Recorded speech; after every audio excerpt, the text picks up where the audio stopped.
Glória a Deus, glória a Deus, glória a Deus. Diga glória a Deus. O Senhor seja louvado. A consequência, irmãos, das nossas escolhas, ao que Deus plantou no nosso coração para compartilhar com vocês. Nós vivemos debaixo de escolhas, quase que 24 horas por dia. Da hora que você levanta até a hora que você vai dormir, você faz escolhas.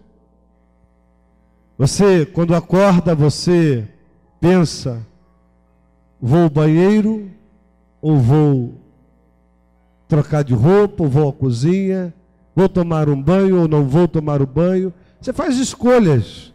Desde a hora que você acorda, você começa a planejar decisões a tomar no seu dia. Eu vou sair agora, porque se eu sair agora de casa, eu vou chegar no horário X, no trabalho. Hoje eu vou a tal lugar, hoje eu vou fazer uma visita, hoje eu me planejo porque eu tenho que ir ao banco, eu tenho que passar no lugar X, no lugar Y. Vivemos tomando decisões. Vivemos fazendo escolhas. E toda escolha que nós fazemos tem uma consequência. Diga comigo, toda escolha que eu faço tem uma consequência. Se a sua escolha é certa, é acertada, com certeza você vai colher o benefício disso. Mas se a sua escolha, a sua decisão foi errada, você também vai colher o fruto negativo daquilo que você escolheu, ou da decisão que você tomou. Existem consequências que traz bênção às nossas vidas. Existem consequências que nos trazem tormentos, angústias, nesse processo de decisões. Você decidiu hoje estar aqui. Você decidiu vir a esta reunião. E com certeza você vai colher o benefício do que você veio aqui buscar e do que você veio dar a Deus. Na palavra do Senhor, no livro de Mateus, capítulo 7, fique sentado, mas com o coração de pé, ou seja, o coração reverente. Mateus, capítulo 7, verso 13 e 14, diz assim: entrai pela porta estreita, porque larga é a porta, espaçoso o caminho que conduz à perdição. Muitos são os que entram por ela. Agora o verso 14, leia comigo, vamos lá, bem forte, bem alto. E porque estreita é a porta, e apertado o caminho que leva à vida, e poucos há que a encontrem. Jesus está falando de duas possibilidades. Jesus está falando de dois caminhos, que para você entrar por eles, você deve passar por uma porta. Um caminho, diz o texto, que é largo, espaçoso. É fácil entrar por esse caminho, não é difícil, até porque ele é convidativo. A porta larga, o caminho largo, é um caminho de facilidades, é um caminho convidativo a você a fazer muitas coisas que vão alegrar até a sua alma. Porque a alma é a sede dos instintos. A alma está coligada com o corpo. E aonde estão os desejos, as paixões. Então esse caminho largo, fácil, descompromissado com verdades, descompromissado com o reino de Deus, esse caminho fácil de entrar, que não te exige nada, que não te pede comportamentos de moralidade, esse caminho que é um caminho cheio de conquistas aparentes, o final dele é morte, o final dele é condenação, o final dele te conduz, como disse Jesus, à perdição. Esse é um caminho. E muitos têm entrado por ele. Muitos estão neste caminho porque fizeram essa escolha. Porque quando olharam e viram uma outra porta, estreita, apertada, não muito convidativa, mas uma porta que fala de valores morais, que fala de ética, uma porta que fala de compromisso e fidelidade com Deus, com a família, com os filhos, com a esposa, com o marido. Essa porta que nos chama a andar completamente uma vida de justiça, uma vida aonde nós somos conhecidos como justos de Deus na terra. Esse caminho estreito que não permite que a gente ande debaixo de barganhas, de corrupções, de glutonarias, de bebedices, de violência. Esse caminho estreito que nos chama a uma vida aliançada com valores éticos e morais e totalmente cristãos, definidos de uma vida santificada, tem sido um caminho escolhido por poucos, mas o final deste caminho é o caminho de salvação, é o caminho de redenção, é o caminho de vida, é o caminho de paz, é o caminho de conquistas espirituais. E você quer saber de uma coisa? É um caminho de conquistas terrenas debaixo de obediência. Eu sou averso à teologia da prosperidade, que ensina as pessoas a só quererem os bens desta vida e desta terra. Teologia da prosperidade desassociada do Novo Testamento, com base só no Antigo Testamento, e nós estamos na graça, e a graça é compromisso, a graça é obediência bíblica, a graça é integração com Deus, a graça é renúncia, a graça é honestidade, e as conquistas e as prosperidades da graça, elas vêm debaixo de obediência a Deus. Aquele que tem os meus mandamentos e os guarda, este é o que me ama, e este será amado pelo meu Pai.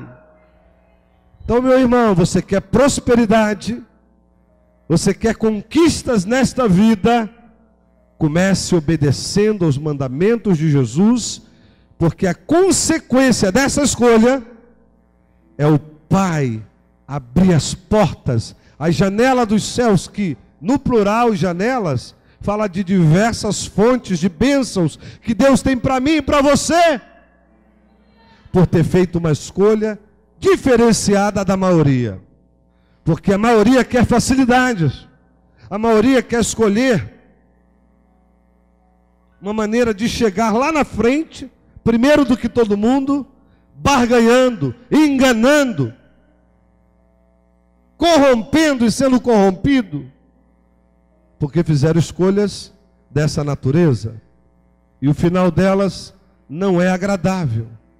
Mas quem escolhe essa porta estreita, apertada, até difícil de começar a caminhar, porque é o início que é difícil, porque o início é você largar as bugigangas para trás, é largar os vícios, é largar os acordos errados, é largar as facilidades e entender que Deus te chama para um desafio diferenciado, mas que o final dele é bênção, é alegria, é gozo, é paz, é vida eterna. Eu fiz uma anotação de algumas pessoas na Bíblia que fizeram escolhas, alguns escolhas certas e outros escolhas erradas. Eu quero começar falando de um personagem bíblico conhecido de muitas pessoas e até mesmo lá fora, chamado Sansão. Diga, Sansão, que é muito lembrado por causa dos seus lindos cabelos cacheados, que é muito lembrado pelos seus belos cabelos, em que consistia ali a sua força, até porque ele tinha um voto de nazireu, e todo nazireu que tinha o voto de nazireado, ele era consagrado a Deus. Não podia se passar navalha na sua cabeça. Por isso seus cabelos eram compridos. Não podia entrar nos seus lábios nenhuma bebida forte. Você sabe o que é bebida forte? Bebida forte, na sua linguagem hoje, é cachaça, uísque, cerveja, muita cerveja, que deixa as pessoas loucas, tontas, e começam a falar coisas fora da realidade, do normal, porque a bebida sobe a mente, esquenta a mente, e faz com que as pessoas digam coisas que normalmente elas não falariam, sóbrias, fazem as pessoas terem atitudes que normalmente elas não teriam, porque o álcool é destrutivo. O álcool faz as pessoas perderem o juízo, a noção da vida, e é porta e legalidade do diabo na vida das pessoas. Pode observar a vida das pessoas que são ligadas à bebida, e observe as vidas das pessoas que não têm o vício. O nazireu era alguém separado para Deus. Assim era Sansão. Mas Sansão tinha alguns problemas pessoais mal resolvidos. E um dos grandes problemas de Sansão era as filisteias. Eram as estrangeiras, eram as mulheres lindas. Sansão não estava bem resolvido com essa questão de homem e mulher. Era um traçador. Era alguém que o pessoal coloca alguns apelidos por aí. Vamos ler o que está em Juízes, capítulo 16, verso de número 18 ao 21. Esse personagem da Bíblia, que teve uma escolha que lhe trouxe grandes consequências. Juízes capítulo 16, verso 18. Vendo, pois, Dalila que já lhe descobrira todo o coração, enviou e chamou os príncipes dos filisteus, dizendo: subi esta vez, porque agora me descobriu ele todo o seu coração. E os príncipes dos filisteus subiram a ele e trouxeram o dinheiro na sua mão. Então ela o fez dormir sobre os seus joelhos e chamou a um homem e rapou-lhe as 7 tranças do cabelo de sua cabeça e começou a afligi-lo, e retirou-se dele a sua força. E disse ela: os filisteus vêm sobre ti, Sansão. E despertou do seu sono e disse: sairei ainda esta vez como antes, e me livrarei, porque ele não sabia que já o Senhor se tinha retirado dele. Observe essa última frase. Ele não sabia que o Senhor havia se retirado dele. Esse é o problema de muitas pessoas, não perceberem que a unção já foi, não perceberem que a comunhão já foi, não perceberem que a intimidade já está prejudicada com o Espírito de Deus. Sansão ainda estava achando que era fácil resolver aquela brincadeira. Ele começou a brincar com o pecado, ele começou a brincar com aquele segredo, ele começou a brincar com o seu voto, ele começou a brincar com a sua aliança com Deus. Quando ele começa a dizer para aquela jovem, mulher bonita, sedutora: o meu segredo é isso, o meu segredo é aquilo. E ele brinca com a sua fé, ele brinca com a sua comunhão com Deus. E em determinado momento, ele acaba se traindo a si próprio e confessando e abrindo a sua intimidade. Até que aqueles homens vieram e dessa vez não teve jeito. A sua unção, a graça em que consistia a sua força, já havia se retirado dele. Minha irmã, meu irmão, essa foi a escolha de Sansão: brincar com aquilo que ele tinha de tão precioso, brincar com a sua aliança, brincar com a sua fé, brincar com aquilo que Deus havia dado a ele. Talvez hoje você que está ouvindo a minha voz, esta pequena reflexão, esteja precisando de um alerta. Talvez você esteja próximo de um momento de vacilo, e Deus está querendo acordar você para que você não vá mais adiante. Pare por aqui, não vá mais adiante, porque se a sua escolha foi errada, você vai ter consequências do seu erro. Você vai ter consequências daquela decisão que você tomou de trocar a sua fidelidade, a sua honra a Deus, com a aliança com este mundo e com os prazeres dessa vida. A consequência de Sansão é que essa brincadeira levou ele a perder os seus olhos. A consequência que ele teve foi ficar sem ver a luz do dia, seus olhos físicos. Mas essa brincadeira começou quando ele já perdeu os seus olhos espirituais. Porque a cegueira começou quando ele se deixou ser contagiado com a sedução. Começa a sua cegueira espiritual. E a sua cegueira espiritual, ela veio se consolidar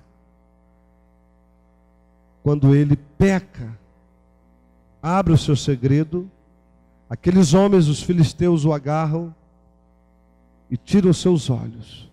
E durante muito tempo, aquele homem começou a ser escarnecido no moinho. Zombaram dele, aquele que tinha força, aquele que lutava, vencia o grande exército dos filisteus. Agora ele está debaixo de uma humilhação, ele está debaixo de um peso espiritual sobre ele. Aquele a qual Deus vinha com graça e glória, e ele vencia os seus adversários, agora está debaixo de uma pressão e opressão espiritual, por causa da sua escolha. Havia um mandamento do Senhor para a nação, que o povo não deveria se unir a mulheres estranhas de outras nações, tinha que ser da sua parentela, tinha que ser dos hebreus. E ele rompeu com este mandamento, com esta aliança de Deus para o seu povo. Existe uma consequência quando você quebra princípios de Deus. Diga isso comigo, existe uma consequência quando nós quebramos princípios do reino de Deus. E o diabo vem porque existe uma legalidade. Mas Sansão, no final da sua vida, ele pede a Deus ainda algo, se arrepende e busca o Senhor. Eu quero dizer para você que, ainda que você tenha falhado, ainda que você esteja debaixo de algum tipo de opressão, ou atitudes, ou escolhas erradas, faça o caminho de volta, meu irmão. Faça o caminho de volta, porque vale a pena, e Deus vai receber você de braços abertos. Ló fez algumas escolhas erradas. Você conhece esse servo de Deus, que era parente de Abraão, sobrinho de Abraão, Gênesis 19, verso 24. Leia comigo Gênesis, capítulo 19. Gênesis, Antigo Testamento, capítulo 19, versículo 24. Então fez o Senhor chover enxofres e fogo do Senhor desde os céus sobre Sodoma e Gomorra. Agora verso 26. E a mulher de Ló olhou para trás e ficou convertida numa estátua de sal. Verso 33. E deram a beber vinho a seu pai naquela noite, e veio a primogênita e deitou-se com seu pai, e não sentiu ele quando ela se deitou, nem quando se levantou. Verso 37. Verso 36 e 37. E conceberam as duas filhas de Ló, de seu pai. E teve a primogênita um filho, chamou o seu nome Moabe, e este o pai dos moabitas, até o dia de hoje. E a menor também teve um filho, e chamou o seu nome Ben-Ami. Este é o pai dos filhos de Amon, até o dia de hoje. Preste atenção nessa escolha de Ló. A escolha de Ló começou errada lá atrás, quando ele escolheu as campinas do Jordão, quando lhe foi dada a oportunidade de uma escolha. Havia briga dos seus pastores com os pastores do seu tio, até que houve um momento que Abraão disse: olha, se você for por um lado, eu vou por outro, se você por outro, eu vou pelo outro, mas escolhe primeiro aí. E Ló olhou, e muitas das vezes, irmãos, nós somos presas fáceis do inimigo, por aquilo que nós vemos, por aquilo que nós queremos alcançar. Nós olhamos algo e deixamos o nosso coração ser contagiado, achando que aquilo que estamos vendo é o melhor para nós, sem nem ao menos fazermos uma oração, consultarmos a Deus, e muitas das vezes nem conversar com a esposa, ou com o marido, ou com o pai, de uma decisão que às vezes nós podemos ficar livre de erros e coisas graves, porque não falamos com ninguém, apenas confiamos na nossa emoção, no que vimos, no que achamos. A Bíblia fala que na multidão de conselhos há segurança. Ló não pensou duas vezes, olhou as campinas do Jordão, os seus olhos viram algo lindo, bonito. É lá que tem conquistas, é lá que tem coisa boa para mim e para minha família. Certamente não falou com ninguém, não ouviu ninguém, nem mesmo a seu próprio tio, nem a Deus, e foi para o Jordão, achando que essa era a vontade de Deus. E ali ele chega a Sodoma e Gomorra, uma cidade de uma tristeza espiritual, aonde reinava um ambiente totalmente de imoralidades, de injustiças. E você já conhece a história. Abraão clama por aquela cidade. Abraão luta com Deus espiritualmente, em oração, para que Deus não viesse destruir aquela cidade, porque lá, certamente, ele sabia que ia morrer muita gente, se Deus destruísse aquela terra.